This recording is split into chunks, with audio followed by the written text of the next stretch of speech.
The Building Better Relationships Journal and Meditation. We created the Building Better Relationships Journal and Meditation so you can magnetize the better relationships you want and focus on the positive role that you have in creating a better life through your relationships. We are excited for you to discover the gold within you that can help you manifest the love we all crave. The Building Better Relationships Journal has coaching questions that help you listen to the truth of what you want and what helps you to be empowered in love. The Building Better Relationships meditation is designed to strengthen your heart's ability to be that change you wish to see in the world. Why not download it now and think of it as a gift to those you love? If you love journaling and meditation, this is for you. Welcome to Building Better Relationships at Home and at Work with Angela and Patti podcast. This is Patti, a leadership and work-life balance coach from Arizona, USA. And this is Angela, love and relationship coach from Sydney, Australia. And we are building better relationships with you. Sharing new perspectives on being heart-centered at home and at work. So you can draw on your inner power to make your relationships and the world a better place to be around. Hi, Patti. Hi, Angela. Welcome, everybody. We're glad you're with us. Have you ever felt it's hard to get support? Well, in today's episode, Angela and I will explore what healthy support actually looks like in teams and in families. Yes, so if you've ever felt it's hard to get support, you're not alone. And we're going to explore this topic specifically because in this period of our history, we've come through so much change over the last thousands of years to work very differently with teams and families, with groups in general. So some people might talk about it as, if you're into more of the alternative lifestyles, like the Aquarian age. So what does that mean? Around in the 60s and 70s, there was a movement, a humanitarian movement that talked about where we could work in groups where each individual was recognized. And that means that if we're going to have a healthy family or a healthy team in a work environment, we need to actually listen to each member of the team. We still might have a leader of the team, but we're going to listen to each person of the team and work more like traditional societies would in tribal situations, and also understand the needs of each person. So this topic about what do we see as a healthy support system in families, it's been, especially in families, it's been used in therapy now to work with how to support people with lots of problems, mental health issues and other problems in families, neurodivergence in families. So they always look at healthy support. And in the workplace, we're looking at new ways of working in teams. Team coaching has become a new modality to work with teams to get the best out of all of the members of the team, because the top-down hierarchy of organizations is no longer working. So at this time in history, we're seeing a transition from top-down power structures, from family structures that may have been more nuclear-type families. We're going more to blended families where you might have two different families. You might be co-parenting. We have a lot of single parents with single children type families. So that's a different power dynamic to more of what we would have seen as larger families. So people have to understand those power dynamics that are always unique to the family. And also in organizations, the team will have a new dynamic as well because of the changing nature of our society through migration and our cultures shifting and changing.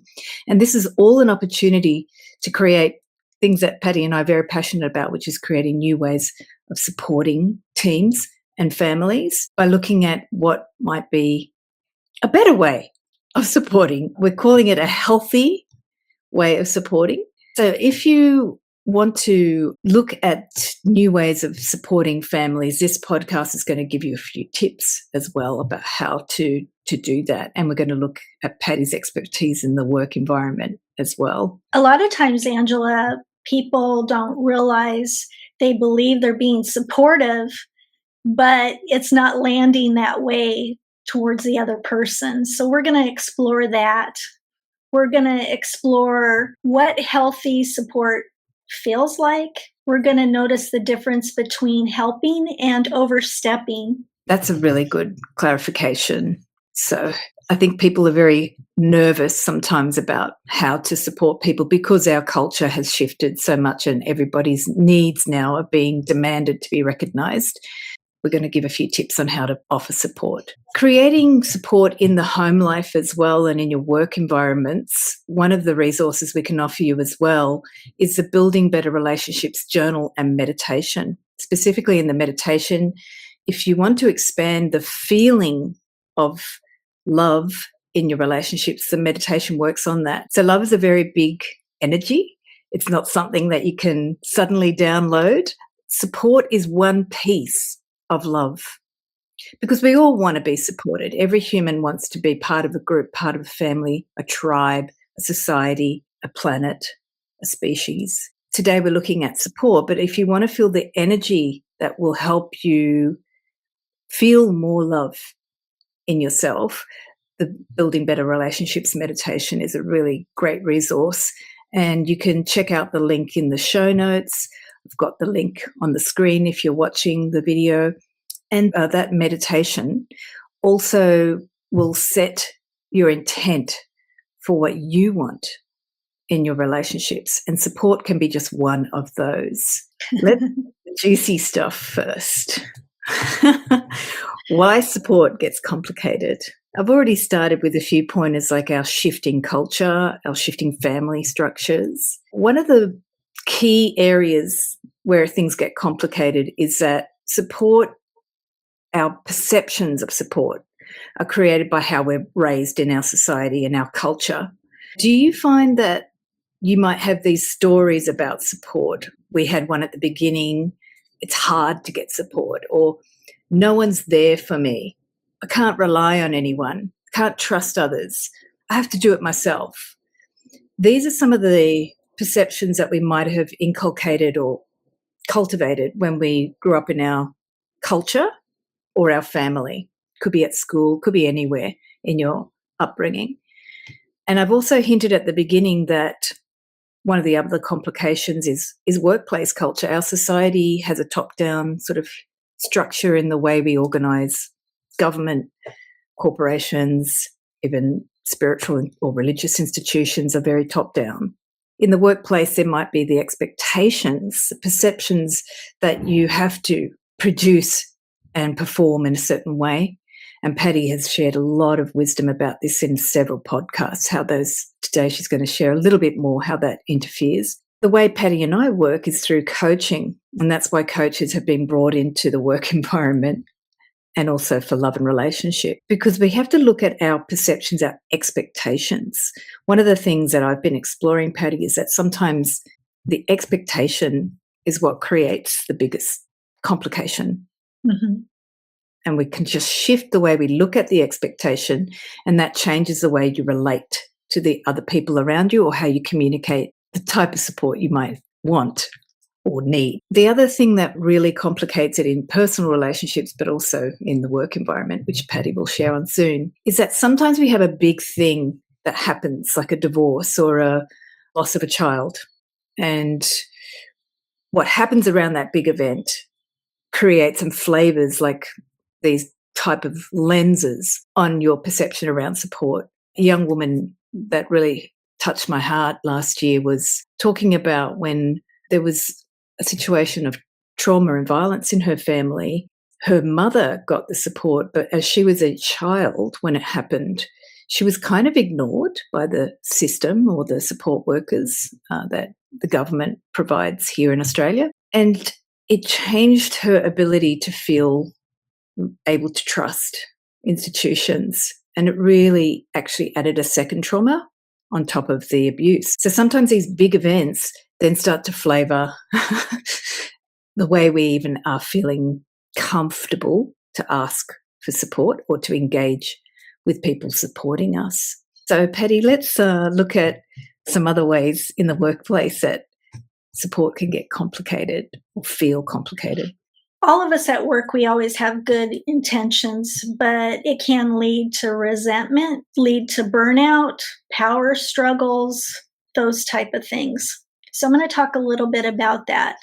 Resentment at work. You jump in to help a coworker meet their deadlines, but no one notices. And this is like an ongoing thing. You're always jumping in to help this particular coworker. You take on extra tasks to be supportive, but then you get frustrated when the expectations quietly and quickly increase. Why does this resentment build? Support is given without being asked for. Your needs go unspoken until they turn to frustration. There's an imbalance between giving and receiving. So what are some suggestions to help you with that? Notice where support has turned into an obligation, where it's occurring more frequently than it should. Experience with doing less, not more, and see how that helps or not help. Reframe support as something you offer, not something you owe. So those are some things that you can do for that, for the resentment that you're feeling inside. Let's move on to burnout. You become the go-to person because you're reliable. How many of us out there are the go-to person at work or even at home or even in a volunteer position or, like Angela had said, at church, in your spiritual group? Those things happen. You cover the gaps rather than letting the systems or leadership address them. So many people just step in and do that. And why burnout happens? Because the support turns into a constant responsibility. You feel like you have to do it. You need to do it, but is it really required? Helping becomes expected rather than a choice. You feel like you're getting dumped on. You feel like you're the one that has to step up and do all of these things. Then there's the power struggles. How many of you out there have been in power struggles? A leader or coworker helps by redoing somebody's work, maybe even your work. How does that feel? Just sit back and reflect on that. How does that make that person feel? How do you feel? Another thing for power struggle might be feedback. It feels more like a correction than being a suggestion or collaborating. And why do these power struggles come about? The help is used to maintain control or reduce discomfort. The person receiving the support feels that they're not being respected or they're being mistreated or not being trusted. And I'm going to give you an example of this. There's a show called Pie in the Sky. It's from the 1990s and it's a UK show, and I've been watching it on BritBox. And Detective Inspector Crab, but his boss is named Fisher. And the DI, he wants to retire and he wants to open up this restaurant, and the name of the restaurant's called Pie in the Sky. But his boss won't let him retire. He uses things against him that he can't retire, and he won't let him retire.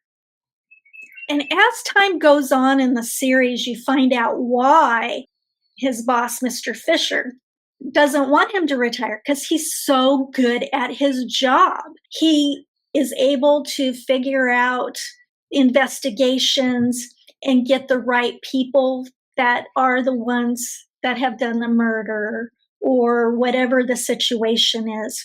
He gets results. And unfortunately, Fisher takes opportunities to deflate him or make him look like he's not as good as he is. Actually, people don't trust him because of Fisher. So that's an example of somebody that is a boss that uses things against you and doesn't appreciate you the way that you should. So I'm going to give you some suggestions. Shift from telling to asking when these things come up. Offer options instead of solutions, and trust others to learn through their experiences, even if it's uncomfortable. We want to help, but sometimes our help isn't helpful. Yeah, I really liked what you were sharing about like not helping as a way of actually helping. You don't have to help and then see what happens. The next thing we're going to explore is what healthy support is. And first off, we're just going to share some general ideas about what that looks like. Because we're in this period of change, which all societies go through change, but we're going through it at a rapid rate, I really actually think it's an opportunity to create new ways of healthy support, meaning we have to actually explore what that does look like for us in a different way to what we might have experienced growing up and what we might have experienced from our culture and our workplace experiences. So one of the things is, as I mentioned before, in the new ways of creating support is respecting each person's individual capacity and autonomy. You've probably heard this before, and we've probably shared on the podcast, like understanding what each person's capable of doing, what their strengths are, and maximizing that. But this, when we're talking about support, we're actually looking at when someone's not capable or when they might be in a certain mode of operating that's not healthy for them. And when something's not healthy for the individual, it's not healthy for the family or for the team.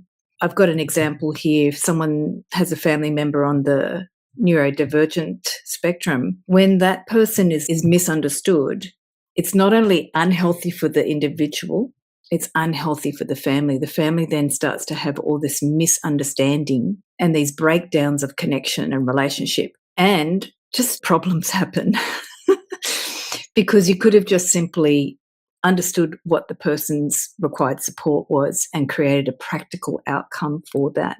Another area that in general I wanted to address is how we, as Patti was saying, we sort of jump in and tell the person, you need this. Tell them what they need instead of actually asking. So one of the biggest downfalls I see in what we don't understand as a society, what healthy support is that we're not ready to listen. We're not skilled at listening. It's a very big part of my dance healing methods. It never ends, Patti. When I explore listening, there's many layers to it. In fact, people who are hypersensitive or highly sensitive individuals, empaths, people on the spectrum, people who are all different type of skill sets have different things that they listen to.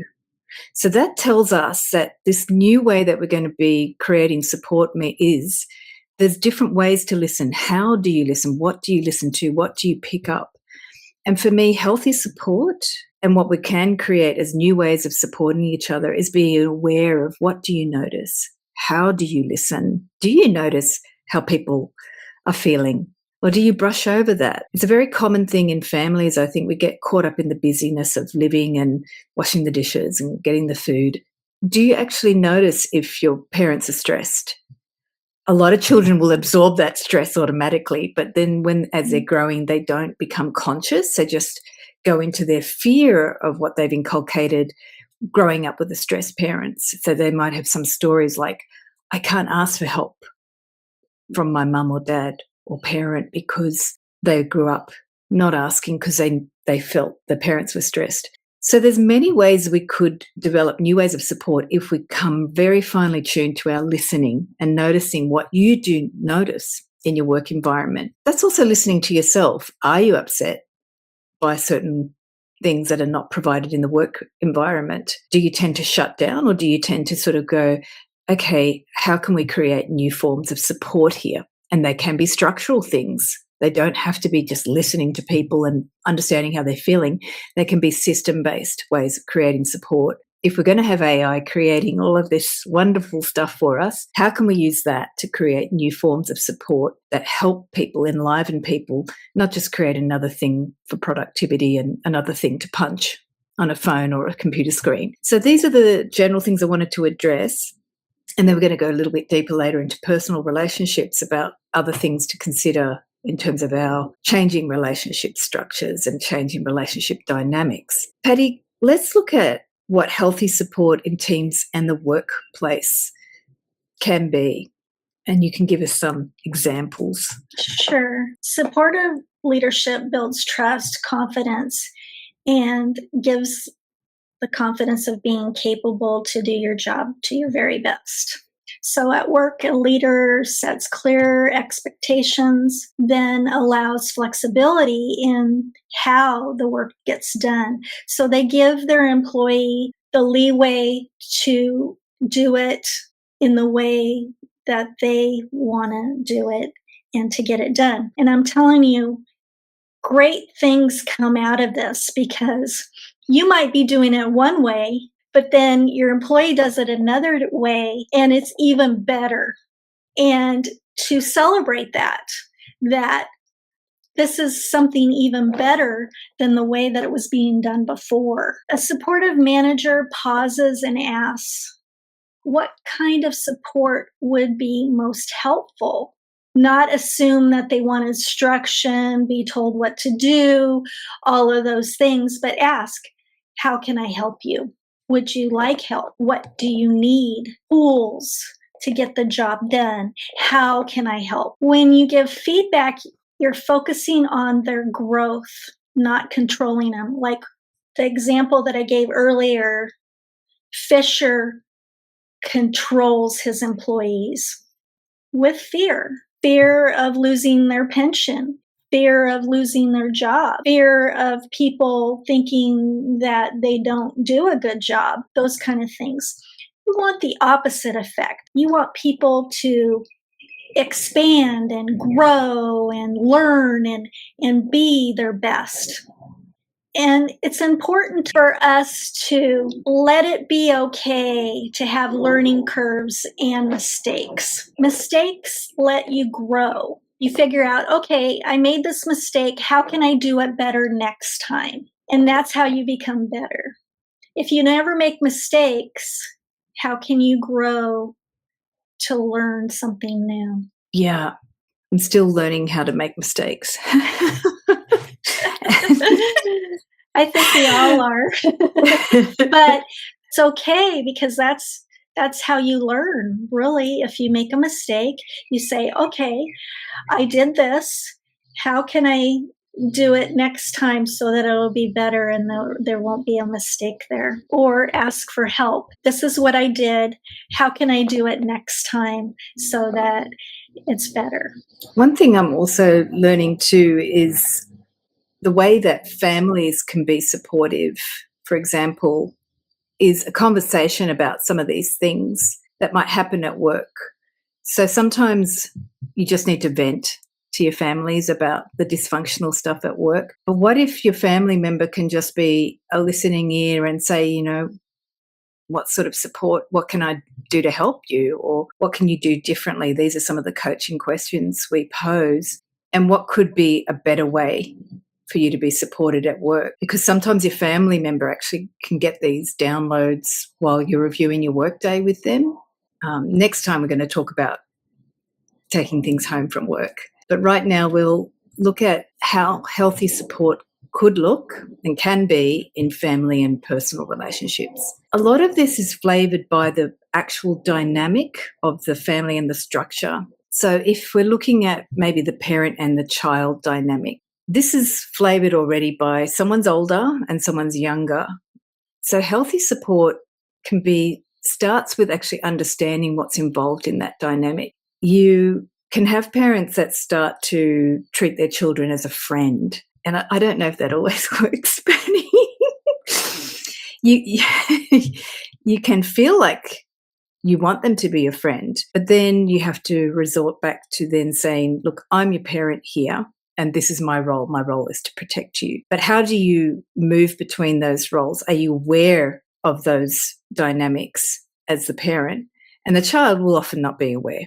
The child will often be exploring how to do things by themselves and not asking for support. And then they may have other patterns that they've learned, which I shared earlier, of not asking for help when they were younger if the parents were stressed or the parents were too busy or the parents, they didn't have that habit of checking in with the child. If you can see how the support, the dynamic of your family has flavoured how you engage with support, and these questions that we've offered you today, like we've got a question that Pat has given to us today about what kind of support you need, that question alone can be a habit you can start to ask your family member, how can I help you right now? What kind of support? So some of the things in families that can be unhealthy, we mentioned about in the work environment as well. Well, help can be about controlling, and this is often in the parent-child dynamic. It can happen with grandparents as well, and it can happen, you can be an adult and have your parent still trying to help you as a form of control. So it can actually be just what Patti was saying, when we don't allow members of the family to make mistakes. It can be this subtle, unspoken form of control. So one way to make a healthy dynamic or a healthy form of support is to see, okay, I'm actually trying to make this family member something that I want.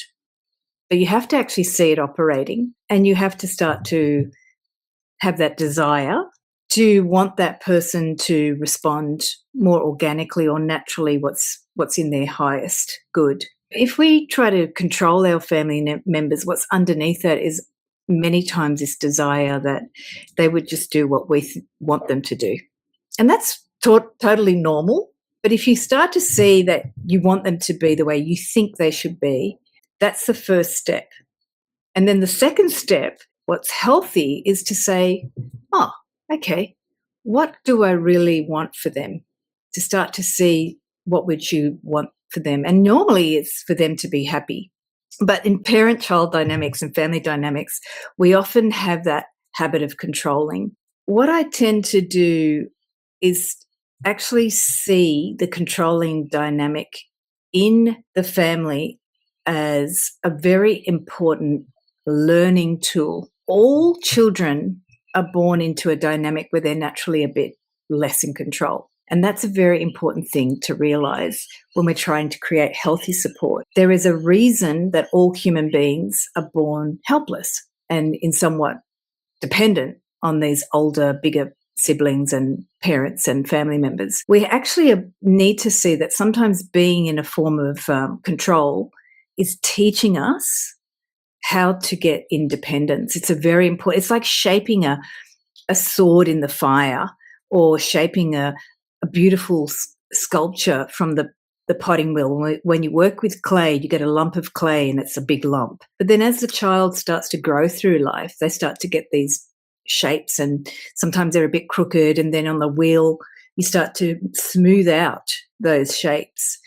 But we're shaped over like decades of our lives. So sometimes this control piece, sometimes we think, it's such a bad thing. I'm in a family dynamic that's not supportive. But there's always something there for you to learn. So if you feel like you're not getting the support you want in a family, the first suggestion to creating a more healthy support is to start asking, what am I learning from this experience? What would be something good that came out of me feeling controlled? It could be just learning that you like freedom. It could be learning that you need other friends. So a very important part of family support dynamics is at that teenage. And at the teenage, what young people normally do is hang out with their friends and kind of feel they're connected to this special group that's sometimes against their parents, their school, or some other organisation, or something that they all have in common that the other people don't understand. And that's where you start to learn how to build your own networks of support. So it's really important to understand that healthy support needs to be modeled in families, but families aren't always going to be the perfect place to get this. We need other social structures. It could be religious places where you learn different models of support, or spiritual groups. It could be community groups. It could be like mental health resources that give different forms of support. One of the most important things is to help our young people learn that these social groups, as we can see from social media and some of the podcasts that Patti and I have done on social media, are not healthy. And we need to start encouraging young people to learn how to create positive language around support, like some of the questions we're offering today, listening to the different needs. I've learned a lot from the neurodivergent community because they often feel differently, listen differently, think differently, and they're very conscious about those differences. And they articulate, especially if they are nonverbal, learning how to be understood is a very important piece of the community. And then learning how to help young people create support systems when they don't know how to reach out for help. If you're a parent, you can start to think about, well, when my child needed support, was I able to understand what they need, or how did I get to understanding that? And that will give you some clues about what the child perhaps thought was not understood, whether they just needed to be accepted the way they are with all their differences.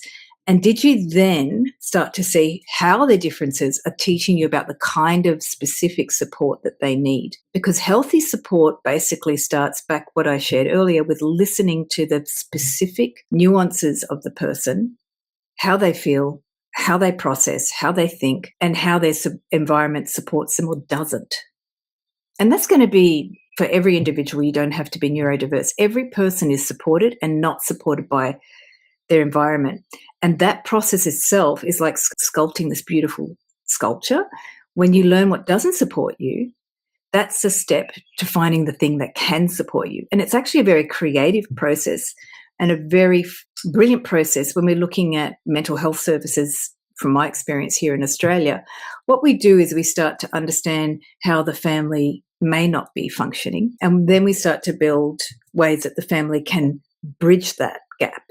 We're not thinking of them as lacking in a skill at all. We're actually seeing that lack of support as a stepping stone to building healthy support for the person. And so it's a much more positive framework that families can start to work with. That's where we can look at some different ways of healthy support. I'd like to transition into, Patti, a few questions around for you about how do people learn what support looks like. Actually, I wanted to really hone in with you. Why do I shared earlier how we learn what support looks like from our family and our culture, but a big piece of culture is our work environments. I'm wondering, why do we often repeat patterns of maybe unhealthy support or not looking for support? Why do we repeat those patterns at work, and how our workmates and teammates are a mirror of our experiences in the family? So could you enlighten us with some work experiences? I think one of the reasons we repeat the same patterns at work is because our work relationships show up in a lot of the same way emotional experiences have been with our families. And we want to be part of the team. There are expectations, unspoken rules, authority figures, and a desire to belong. We all want to belong. And all of that can feel very familiar, even if we don't recognize it. So when something at work feels stressful or unclear, we often fall back onto what we've learned earlier on, or from the past, or from what we've experienced at work. Our coworkers, our boss's boss, how their behavior is. We kind of follow suit. Maybe we become the responsible one, the fixer, the peacemaker, or the person who takes on more than their share. How many of us have been there? Not because it's the healthiest choice, but because it once helped us feel safe and valued. I think we look around and we see what others are doing in the workplace, and we kind of follow suit, even if it's not really what we want to do. We just want to fit in. We want to be normal. And we behave in the way that the culture is at work. Right. And so also I wanted to ask you, Patti, how do you recognize when your helping is hindering that family member or team member? I know what I do personally. I start overthinking and planning and worrying, and the other person doesn't really care.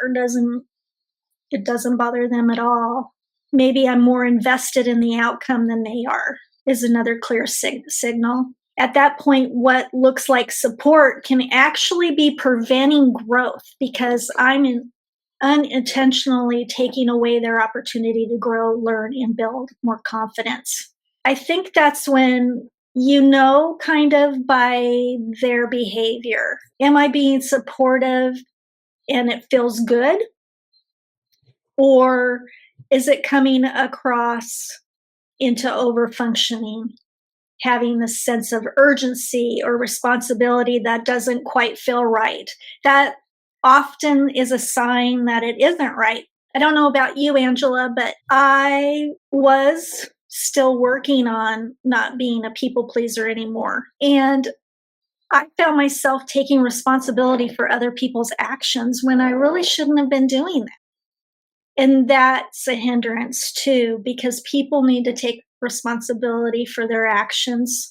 It helps you grow when you take responsibility for your actions, and it helps you learn, and it helps you be a better person. And you're becoming a hindrance when you're doing or protecting or telling people what to do. They need to learn and learn their own way, right? I'm not saying there aren't times that you don't, but I'm saying that if that's a constant thing and you're doing that, that's not helping a person, that's a hindrance. And I think self-awareness is really, when you're in that moment of hindering, is to take a pause before helping, giving, advising, or giving feedback or solutions. Take that pause and ask yourself, is this about them or is this about me needing to feel useful? Or, I think that question, is this about them or is this about me? And really reflecting, do I really need to be doing this? Was I asked? Or am I just assuming I need to jump in? By choosing to listen, ask questions, and be understanding is very important, because then you know if you're being a hindrance or not by really having a conversation together. Oh, I'm overcomplicating things. I'm making it worse. I don't want to do that. Yeah. So simply asking questions before stepping in is a good idea, or stepping back and pausing and saying, okay, do I really need to be stepping in? Do they want me to step in? You can tell by people's body language if you're being a hindrance too, if you're aware and you want to be aware. Yeah, and I think some people struggle with that. They're not able to see body language, or we're working virtually, remotely. Yeah. We've gone back to just texting. We don't get on the phone. You don't hear the tone of voice. I've become really rude on my texts. I'm just like brass tacks now, meaning I don't put any emojis, and I'm like, you're not going to read much from me with my text. My body language will speak volumes. And I really like this question you offered today, this question, what kind of support would be helpful right now? I thought that works. You could modify it for families or personal relationships, but I love that as a general work question. When you see someone or you feel someone, or you're thinking you're going to make assumptions, you can jump in with that question, what kind of support would be helpful right now? And during the short reflective pauses, when you're having a conversation with the person, they'll come up with their own ideas, solutions, and strategies. And noticing when support feels aligned and when it doesn't, really step back and really see if it's feeling aligned or if it doesn't.